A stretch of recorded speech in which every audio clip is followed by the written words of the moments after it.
தமிழ்நாட்டுல எல்லாமே சேஞ்ச் ஆயிடுச்சு. உங்க நகையையும் சேஞ்ச் பண்ணுங்க. உங்க பழைய நகைக்கு கிராமுக்கு 150 ரூபாய் கூடுதலா வாங்கி புது நகை எடுத்துக்கோங்க. அதே கம்மி சேதாரம் தான் உங்க லலிதால மட்டும்தான். ஆச்சி கொழுக்கட்டை மாவு வந்தாச்சு. ஆச்சி கொழுக்கட்டை மாவிற்கு கொழுக்கட்டை அச்சை கேட்டு வாங்குங்கள். ஹாலிடேஸ்னாலே அது நம்ம ஜிடி ஹாலிடேஸ் தான். GT Holidays, South India's #1 travel brand.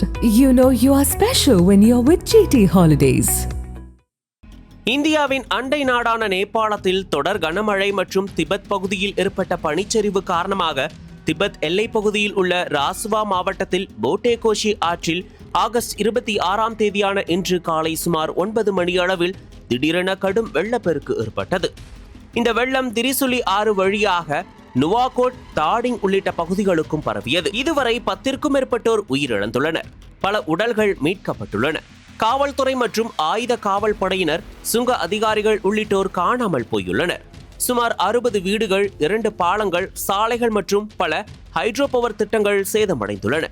நாட்டின் மொத்த ஹைட்ரோ பவர் திறனில் சுமார் 12% பாதிக்கப்பட்டுள்ளது. தேடுதல் மற்றும் மீட்பு பணியில் நேபாள ராணுவம், காவல்துறை மற்றும் தனியார் ஹெலிகாப்டர்கள் ஈடுபடுத்தப்பட்டுள்ளன.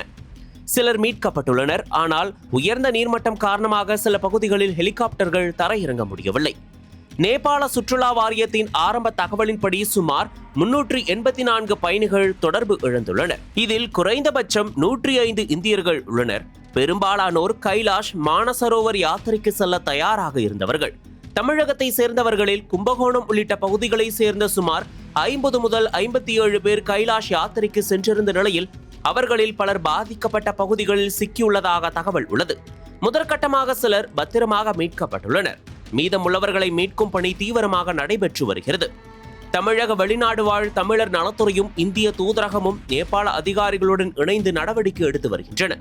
உயிரிழப்புகள் மற்றும் காணாமல் போனோரின் எண்ணிக்கை மேலும் அதிகரிக்க வாய்ப்புள்ளதாக அதிகாரிகள் எச்சரித்துள்ளனர். நேபாள பிரதமர் பாதிக்கப்பட்ட பகுதிகளில் உள்ள மக்களை பாதுகாப்பான இடங்களுக்கு இடம்பெயருமாறு அறிவுறுத்தியுள்ளனர்.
அனல் பறக்கும் செய்திகளை அப்டேட் செய்து கொள்ள நக்கீரன் களத்தை இப்பவே சப்ஸ்கிரைப் பண்ணுங்க.